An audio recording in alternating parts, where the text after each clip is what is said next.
بسم اللہ الرحمن الرحیم۔ السلام علیکم ورحمۃ اللہ وبرکاتہ۔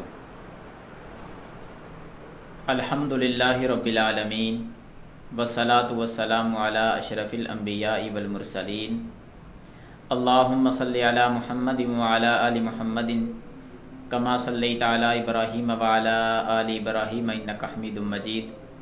اللہم بارک علی محمد وعلی آل محمد کما بارکت علی ابراہیم وعلی آل ابراہیم انک حمید مجید۔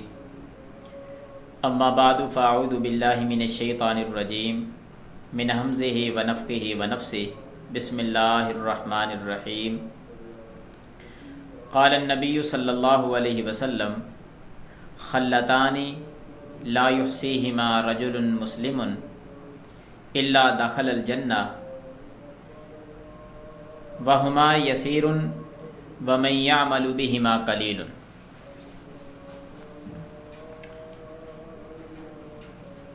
محترم سامعین، امام بخاری میڈیا سینٹر زیر اہتمام جامعہ امام بخاری مقام حیا سرگودا کی طرف سے حاضر خدمت ہوں۔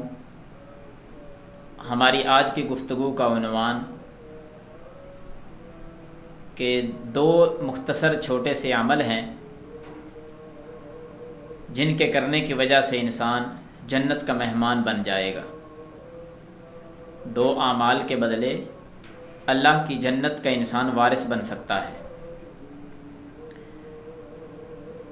جو حدیث مبارکہ میں نے آپ کے سامنے پڑھی ہے، یہ حدیث سنن نسائی کے اندر بھی ہے، سنن ابی داود کے اندر بھی موجود ہے، اسی طرح جامع ترمذی میں بھی آتی ہے، اور سنن ابن ماجہ کے اندر بھی یہ حدیث مبارکہ موجود ہے۔ جو الفاظ میں نے آپ کے سامنے پڑھے ہیں یہ الفاظ سنن نسائی کے ہیں، اور جو ترتیب جو الفاظ آگے مکمل میں پڑھوں گا وہ سنن نسائی کے حوالے سے پڑھوں گا۔ سنن نسائی کی حدیث نمبر 1349 ہے۔ سند کے لحاظ سے فضیلت الشیخ حافظ زبیر علی زئی رحمۃ اللہ علیہ رحمتاً واسعہ انہوں نے اس کی سند کو حسن قرار دیا ہے۔ حدیث مبارکہ کیا ہے؟ امام کائنات جناب محمد رسول اللہ صلی اللہ علیہ وسلم فرماتے ہیں کہ خلتان لا یحصیہما رجل مسلم الا دخل الجنہ، کہ دو کام ایسے ہیں جو مسلمان بھی ان کو کر لے گا وہ اللہ کی جنت میں ضرور جائے گا۔ اور آگے فرمایا کہ وہما یسیر ومن یعمل بہما قلیل، وہ دونوں عمل انتہائی آسان ہیں لیکن ان پر عمل کرنے والے وہ بہت تھوڑے ہوں گے۔ عمل آسان لیکن کرنے والے تھوڑے ہوں گے۔ وہ دونوں کام کون سے ہیں حضرات؟ وہ دونوں کام، ان میں سے ایک کام یہ ہے کہ فرضی نمازوں کا سلام پھیرنے کے بعد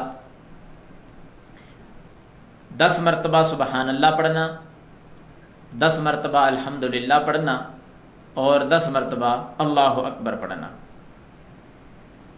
دوسرا عمل، رات کو جب سونے لگے، سونے سے پہلے بستر پہ جا کر 33 مرتبہ الحمدللہ پڑھنا، 33 مرتبہ سبحان اللہ پڑھنا، اور 34 مرتبہ اللہ اکبر پڑھنا۔ یہ دو عمل ایسے ہیں کہ جس مسلمان کی زندگی میں یہ آ گئے وہ اللہ کی جنت میں جائے گا۔ نبی علیہ الصلاۃ والسلام نے اس کی پوری تقسیم کر کے بتلائی کہ کس طرح یہ عمل کرے گا اور کس طرح اس کو نیکیاں دی جائیں گی، کیسے یہ اللہ کی جنت میں جائے گا۔ تو وہی ترتیب اللہ کی توفیق سے ہم بھی سیکھتے ہیں اور پڑھتے ہیں۔ ہر نماز کے بعد 10 بار جب سبحان اللہ پڑھو گے، 10 بار الحمدللہ پڑھا جائے گا، اسی طرح 10 بار اللہ اکبر پڑھا جائے گا، تو یہ کلمات تعداد کے لحاظ سے 30 ہو جائیں گے۔ 10 مرتبہ سبحان اللہ، پھر 10 مرتبہ الحمدللہ اور 10 مرتبہ اللہ اکبر، ان کو جمع کیا گیا تو یہ کلمات 30 ہو گئے۔ جب ہر نماز پہ 30 کلمات اسی ترتیب کے ساتھ 10 کر کے پڑھے گا، دوسری نماز پہ جب پڑھے گا تو یہ 60 کلمات ہو جائیں گے، پھر تیسری نماز پہ پڑھے گا تو 90 کلمات ہو جائیں گے، چوتھی نماز پر جا کر 10 بار ان کو پڑھا جائے گا تو یہ 120 کلمات۔ اسی طرح جب 5ویں نماز پہ پڑھا جائے گا تو یہ 150 کلمات ہو جائیں گے۔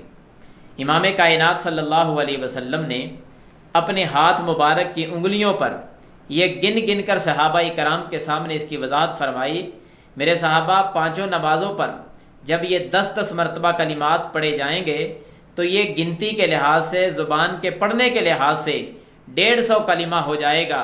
میرے صحابہ جب قیامت والے دن اللہ رب العالمین اس کو ترازو میں رکھ کر تولے گا، نیکیوں والے پلڑے کے اندر یہ 150 کلمات کو رکھے گا تو ثواب 150 کا نہیں بلکہ اللہ تعالیٰ 1500 نیکی اس کو عطا فرمائے گا۔ 150 کلمات کی کتنی نیکی ملی؟ 1500 نیکی، 1500 نیکی اس کو مل گئی۔